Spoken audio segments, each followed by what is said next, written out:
Estamos de vuelta aquí en Noticias Infraganti. Soy María José Cadena y me da mucho gusto conectarme con mi gran amigo internacionalista y el director de Global Nexus desde Washington, D.C., él y un amigo también aquí de Encadena y de Infraganti, Rubén Olmos, una persona quintanarroense comprometida con sus análisis objetivos e internacionales. En este caso, la visita que hizo el presidente Andrés Manuel López Obrador a inicios de este mes en la capital estadounidense con su homólogo Joseph Biden y también las reuniones con la vicepresidenta Kamala Harris en respecto a la migración de Centroamérica y de México hacia los Estados Unidos. A inicios de este mes de julio, el presidente de México, Andrés Manuel López Obrador, se reunió con su homólogo de Estados Unidos, Joe Biden, en la Casa Blanca de Washington. Antes de salir al acto bilateral, el mandatario mexicano recibió una serenata por un grupo de mexicanos que se encontraban afuera del hotel donde se hospedó. Voy a iniciar la gira de trabajo del día de hoy. Voy a estar con la vicepresidenta Kamala Harris y vamos a tratar varios asuntos, y también más tarde voy a estar en la Casa Blanca con el presidente Biden, y el tema principal es el de la defensa de nuestros paisanos migrantes. Posteriormente, el mandatario mexicano se dirigió al hogar de la vicepresidente Kamala Harris, en donde fue invitado para compartir el desayuno. Yo estoy muy contento de este encuentro con la vicepresidenta Kamala Harris. I am so happy about this meeting today with Vice President Kamala Harris. Es nuestra amiga. She's our friend. Pero además es una mujer con principios. But also a woman with principles. Inteligente. An intelligent woman. Honesta. Honest. Partidaria de la igualdad. She's a partisan of equality. De modo que felicito al pueblo estadounidense. So I congratulate the U.S., the American people. Porque cuentan con una vicepresidenta de primer orden. Este viaje surge posteriormente a que el presidente del país, Andrés Manuel López Obrador, decidiera no asistir a la Cumbre de las Américas. Sin embargo, con esta reunión se trató de transmitir y dejar claro que hay buena relación entre los dos mandatarios, pero algunos analistas tienen opiniones encontradas. Por una parte, el encuentro ocurre en un muy mal momento para Biden, uno de los más bajos en cuanto a su aceptación por la sociedad estadounidense.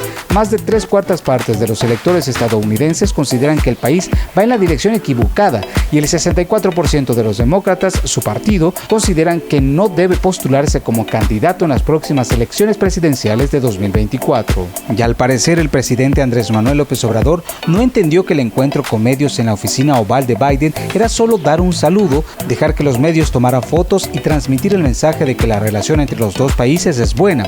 Así sucede con todas las visitas oficiales de mandatarios. En cambio, Andrés Manuel López Obrador intentó dar clases de historia a Biden, sobrevaloró el papel de Roosevelt, propuso una especie de reedición del programa Bracero, de tan triste memoria para muchos mexicanos, y hasta lo asesoró en cómo ignorar a sus adversarios. Además, ofreció gasolina barata y subsidiada por los mexicanos para estadounidenses en la frontera. Incluso para convencerlo, habló de los precios específicos de uno y otro lado y puso a disposición los gasoductos mexicanos. De modo que vengo a verle, el presidente Biden, para expresarle en nombre del pueblo de México la disposición a trabajar juntos en bien de nuestras naciones. Therefore, President Biden, I have come to see you to express on behalf of the Mexican people our willingness to work together for the well-being of our nations. Esta no será la primera ni la última ocasión en que cerremos filas para ayudarnos mutuamente. This will not be the first nor the last occasion on which we close ranks to help each other. A pesar de nuestras diferencias y de agravios que no resultan fácil de olvidar ni con el tiempo ni con los buenos deseos, en muchas ocasiones hemos podido coincidir y trabajar como buenos amigos y verdaderos aliados. Por ello, María José platicó con el analista internacional Rubén Olmos, director de Global Nexus desde Washington, D.C., quien nos detalla este encuentro bajo la luz de nuevas noticias que impactan a ambos países. Me da mucho gusto pues que esté con nosotros nuestro querido amigo Rubén Olmos desde Washington, D.C., quien ha colaborado en muchas ocasiones aquí en este espacio de Infraganti en Cadena, y que justamente hace un mes platicábamos sobre el tema de la Cumbre de las Américas, sobre la ausencia del presidente Andrés Manuel, pero al mismo tiempo la visita y la delegación mexicana junto con el canciller Marcelo Ebrard. Y nos estábamos alistando para esta visita que iba a ser a principios de mes el presidente Andrés Manuel López Obrador a Joseph Biden, quien por cierto se contagió también de COVID en estos últimos días. Entonces, bueno, pues ya estamos listos, ya pasó todo esto, hay mucho que pues analizar de una manera aterrizada, más allá de lo que digan los medios o lo que se diga en Twitter sobre esta visita. Creo que fue una visita, no sé cómo la veas, Rubén, yo creo que en ciertos aspectos fue exitosa, pero en otros habrá que ver cómo se llevan a la práctica todas estas promesas que se plantearon, ¿no? Hubo muchos comentarios, hubo muchas críticas en torno a que si el presidente Biden lo recibió o no en la puerta de la Casa Blanca, que si el presidente López Obrador no estaba bien vestido, no estaba bien sentado en la oficina oval. La realidad es que fue una visita muy breve, en donde no se tocaron todos los puntos que toman decisiones en Washington. Fue una agenda, a mi gusto, bastante sencilla, de poca sustancia. Sin embargo, hay algunas cuestiones que rescatar, como tú bien decías. Se reunió con la vicepresidenta Kamala Harris, en donde desayunó, visitó su residencia, una reunión para sobre todo hablar del sureste, hablar de Centroamérica, hablar de las causas que generan la migración ilegal. Kamala Harris está muy dedicada a ese tema. Y posteriormente hubo una reunión en la oficina oval en donde pues se saludaron con las esposas. La señora Beatriz Gutiérrez acompañó al presidente. Hay que recordar que la esposa del presidente Biden es maestra, entonces pues la llevó a algunas escuelas aquí locales y demás. Fue una reunión en donde el presidente no supo el protocolo interno. Se habló mucho de que a la hora de que ustedes, los medios de comunicación, y tú mejor que nadie lo sabe, pues entran a tomar una foto y a que cada uno dé una versión rápida, ejecutiva de lo que están hablando o lo que van a hablar. El presidente tardó 31 minutos. Biden habló 10. Entonces es un detalle importante. Y por último, al día siguiente, la Cámara de Comercio de los Estados Unidos organizó un encuentro de negocios en donde, hay que decirlo, el presidente estuvo ahí pues 2 horas y media, cosa que no suele hacer, no es un público que a él le guste compartir. Pero bueno, escuchó las inquietudes del sector privado de ambos lados de la frontera. Entonces, eso es en grandes rasgos, María José, la gira a Washington. Claro, o sea, fue una visita breve, fue una visita en la cual de todos los temas que se podrían tocar en una visita bilateral como México, sobre todo de importancia México-Estados Unidos, pues no se aprovechó tal vez todo lo que se podía hacer, pero justamente mencionabas que si hubiéramos tenido esta plática días después, cuando teníamos pensado hacerla, pues, o sea, días seguidos después de la visita, obviamente las percepciones hubieran cambiado a hacerla ahorita, después de que pasaran estos sucesos que definitivamente tal vez no salieron ante la prensa, pero que causan cierta tensión. O sea, yo siento que es como tersa la relación, pero también tiene mucha tensión de por medio en temas de seguridad nacional, en temas de migración y principalmente energéticos. Mira, hablando de esta grande lista de Santa Claus, que tú creo que la describes muy bien, notas ahí un desconocimiento real y me extraña mucho porque el canciller Marcelo Ebrard conoce muy bien los actores y la coyuntura. El presidente le decía a Joe Biden que él estaba orgulloso de que norteamericanos en la frontera cruzan a México a comprar gasolina. La frase es: no me ayudes, compadre. Una de las cosas que el presidente Biden está enfrentando es una crítica rampante de estados fronterizos controlados por los republicanos que le están diciendo al presidente: deja de exportar empleo, deja de promover a otros países cuando nosotros internamente no tenemos empleo, cuando nosotros estamos perdiendo empleo, cuando la inflación está en cifras récord, cuando hay una escasez de energía. El presidente Biden tampoco ha podido solucionar estos problemas locales que están impactando en la relación bilateral. Entonces, ese es un tema que pues salió fuera de contexto. El presidente le viene a pedir mayores visas de trabajo cuando el presidente debiera saber que el presidente de la República aquí en Estados Unidos no tiene las facultades para definir el número de visas. Eso tiene que pasar por el Congreso. Y el presidente López Obrador y su comitiva no se han reunido con el Congreso. En las 2 visitas que ha hecho a Washington, no se ha reunido con los congresistas, se opone a reunirse con los congresistas, los critica. Entonces, en noviembre hay una elección que muy probablemente los republicanos van a retomar el control, y olvídate de una reforma migratoria y olvídate de que le den más visas. Y tercero, al final del día hubo mucha crítica y se habló mucho de que México no iba a pagar el muro. Pues al final del día México va a invertir 1.5 billones de dólares para infraestructura fronteriza. ¿Qué es infraestructura? Pues evidentemente no es un muro per se, pero es infraestructura. Es decir, México sí va a pagar parte del muro. Si bien Rafael Caro Quintero era buscado por las autoridades de Estados Unidos desde hace más de 30 años, sobre todo cuando se registró el asesinato del agente de la Administración de Control de Drogas DEA, Enrique Kiki Camarena, en 1985, su captura podría ser fruto de la reunión que sostuvo el presidente Andrés Manuel López Obrador con su homólogo estadounidense Joe Biden el 12 de julio del presente año, según David Saucedo, analista en temas de seguridad. 3 días después de esta reunión, se dio a conocer la captura del narco de narcos en Sinaloa, lo que ha despertado varias críticas y sospechas sobre los acuerdos entre México y Estados Unidos en temas de seguridad, específicamente los relacionados con el combate al narcotráfico. Para el especialista en seguridad pública, la detención de Quintero significaría la continuación de los trabajos entre la DEA y la Marina, además de ser una señal para Estados Unidos que confirmaría las intenciones de ir tras otros narcotraficantes. Sin embargo, la participación de la DEA en la captura del fundador del extinto cartel de Guadalajara no ha sido del todo esclarecida. De acuerdo con la versión del fiscal general Merrick B. Garland, la detención de Caro Quintero fue la culminación del trabajo incansable de la DEA y sus socios mexicanos. Por su parte, Andrés Manuel López Obrador aseguró que no hubo intervención directa por parte de agentes estadounidenses, información que también había sido emitida por el embajador de Estados Unidos en México, Ken Salazar. Asimismo, rechazó haber hablado con Joe Biden sobre Caro Quintero durante su visita a Washington. Esto dijo en la mañanera al respecto. En el caso de la participación de la DEA, como lo señaló el embajador de Estados Unidos, no tuvieron injerencia directa. ¿Pero participaron con información? Se pide información en algunos casos, en este no.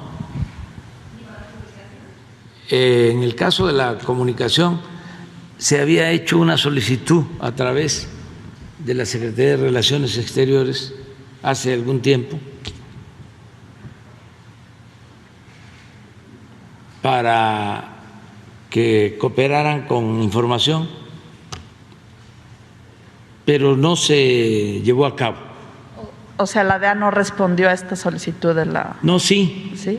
pero no fue posible que se realizara la investigación que se les estaba solicitando en este caso. Y a partir de ahí y desde antes, la Secretaría de Marina de México llevó a cabo toda la investigación y la aprehensión. A pesar de que Caro Quintero fue detenido con fines de extradición, el juez séptimo en Jalisco, Francisco Reséndiz Neri, concedió la suspensión a Quintero contra su extradición inmediata a Estados Unidos, a petición de la hermana del capo Beatriz Angélica Caro Quintero. De esta manera, el narco de narcos seguirá en territorio mexicano en el penal del Altiplano en Almoloya, en el Estado de México, donde fue ingresado tras su captura en el poblado de San Simón, en Choix, Sinaloa, el pasado 15 de julio. Por otra parte, la representación comercial de la Casa Blanca, USTR por sus siglas en inglés, presentó la semana pasada una queja formal bajo el TEMEC. La representante comercial de Estados Unidos, Katherine Tai, anunció que las consultas se relacionan con ciertas medidas de México que perjudican a las empresas estadounidenses y a la energía producida en Estados Unidos en favor de la CFE y Pemex. Me parece que el tema de seguridad es un tema que le es incómodo al presidente López Obrador porque para él es una intervención, es violar la soberanía.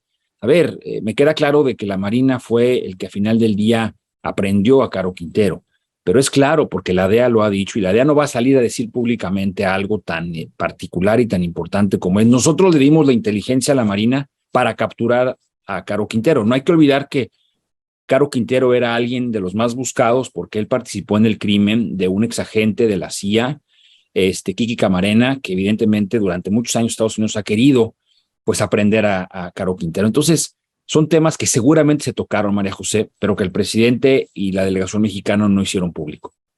Rebobinando un poco, ¿por qué crees que el presidente Andrés Manuel López Obrador no se ha reunido en estas visitas en los últimos años con el Congreso, aprovechando una coyuntura que ahorita la mayoría del Congreso es demócrata, junto con un presidente demócrata, que aunque también los demócratas están viviendo una crisis tanto interna como nacional, en la política nacional me refiero? ¿Por qué crees que no, cuando sabemos que, bueno, justamente lo mencionaste, viene una elección en noviembre, la tendencia es que los republicanos ganen más asientos en el Congreso en esta ocasión, y ahí sería, creo que, más difícil todavía que el presidente Andrés Manuel o que la comitiva de México pudiera establecer algún precedente siquiera, ¿no? de estas cosas que son tan importantes como la migración entre México y Estados Unidos? ¿Por qué crees que el presidente le es tan incómodo o han desaprovechado estas oportunidades? Mira, el presidente López Obrador, hay que decirlo, se siente incómodo con cómo está conformado actualmente el gobierno y el Congreso de los Estados Unidos. Tiene una relación personal con Donald Trump porque pues Donald Trump le dejaba y no se metía en ciertos temas que al presidente López Obrador le incomodaban. Trataban, operaban, tienen un rasgo similar, son populistas, les gusta los eventos populares con la gente, etcétera, etcétera. Con Biden es distinto. ¿Por qué? Pues que Biden es un profesional, es una persona que lleva muchos años en el servicio público, es una persona que sabe que hay violación de derechos humanos en México, que sabe que va totalmente en contra de lo que López Obrador está promoviendo en materia de energía, y por eso, ahorita hablamos del tema de USTR, pero Biden va a la inversa, no a la inversa. Biden va contrario a lo que quiere López Obrador. Biden está promoviendo las energías renovables, está promoviendo el utilizar gas en vez de petróleo, entonces va totalmente en contra. El tema del Congreso es un tema muy desafortunado, María José. Es el primer presidente de México que no establece una relación con congresistas y con senadores. A ver, sí se ha reunido con ellos cada vez que van a México, pero no hay nada como tú, como presidente, ir al Congreso de los Estados Unidos, a sentarte, a platicar con ellos, a plantearles tu problemática y sobre todo a trabajar en conjunto. Vamos a empezar a ver, María José, y te lo puedo garantizar hoy, que en las próximas semanas, en los próximos meses, sobre todo con un Congreso republicano, una presión hacia Biden y una presión hacia el gobierno de México como nunca habíamos visto. Y eso es por esta falta de diálogo, porque ni siquiera el canciller, miembros del gabinete han buscado trabajar con el Congreso. Y eso es muy grave, porque aquí en Estados Unidos sí hay realmente un balance de poderes y ambos poderes toman decisiones importantes de política exterior. Entonces, sí es una estrategia, desde mi punto de vista, errónea, que puede costarle muy caro a México en los próximos meses. Ya se veía venir estas sanciones ante la política energética que tiene el presidente Andrés Manuel López Obrador en México. Ahora salieron a decir que iban a llevar a un panel de resolución de controversias en Estados Unidos y en Canadá por parte de los gobiernos, de ambos gobiernos, de acuerdo con ciertas situaciones y ciertas decisiones y políticas públicas que violan el TEMEC aquí en México. ¿Qué podemos esperar de esto? Porque esto pues definitivamente tiene un impacto no nada más en las relaciones, sino también a nivel económico, en la inflación que están viviendo ambos países, los tres países de hecho, y el tema energético que hace unos días se inauguró esta refinería Dos Bocas en Tabasco, que realmente no está terminada, ¿no? O sea, se inaugura una refinería que no está terminada y siento que es más presión también por parte del presidente Andrés Manuel, porque pues quedan menos de 2 años que se pasan sumamente rápidos de su presidencia y varios de estos proyectos no están ni cercanos a terminarse con los que inició en campaña en 2018. Mira, no trascendió en la prensa que en el desayuno de trabajo que tuvimos con el presidente en la Cámara de Comercio, uno de los principales oradores fue el ingeniero Carlos Slim. Y juntamente el ingeniero Slim decía una cosa sumamente importante, que es: estamos desaprovechando la riqueza y la potencia de América del Norte. América del Norte es la región más competitiva del país, en donde se tiene un poder adquisitivo, pues donde no hay en ninguna otra parte del mundo. La gente no sabe, pero hay productos que cruzan 2, 3 o 4 veces la frontera.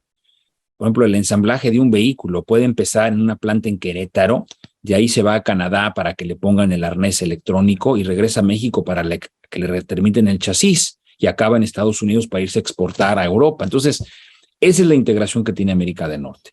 En este sentido, a mí me preocupa mucho la postura que ha tomado el presidente en torno a esta decisión y esta petición del gobierno de Estados Unidos de revisar estas potenciales violaciones al tratado. Yo tengo información de que esta bomba a la cual me refiero la iban a soltar días antes de la Cumbre de las Américas. La Casa Blanca abogó para que no saliera esta solicitud, para no enturbiar la posibilidad de que el presidente López Obrador fuera a la Cumbre de las Américas. No se dio a conocer, se esperó, el presidente no fue.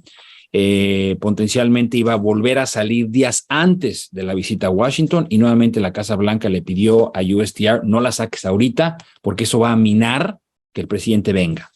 Y bueno, algo habrá pasado que decidieron sacarlo esta semana.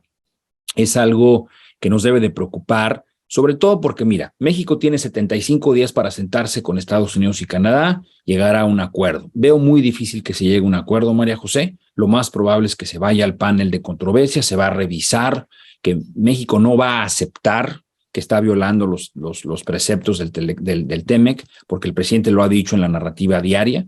Y lo que va a suceder es que al final del día Canadá y Estados Unidos pudieran llegar a imponer aranceles a nuestros productos, lo cual generaría mayor inflación, lo cual sería gravísimo, María José. Le costaría, por ahí hay un reporte que salió en estos días del costo que los mexicanos tendríamos que pagar por no cumplir y no llegar a un acuerdo con Estados Unidos. Entonces es un tema muy grave. Y lo que más me preocupa honestamente es la manera como el presidente lo ha tomado, es decir, poniendo una canción, mofándose de la postura de Washington. Esto no es para burlarse y para tomarlo a la ligera.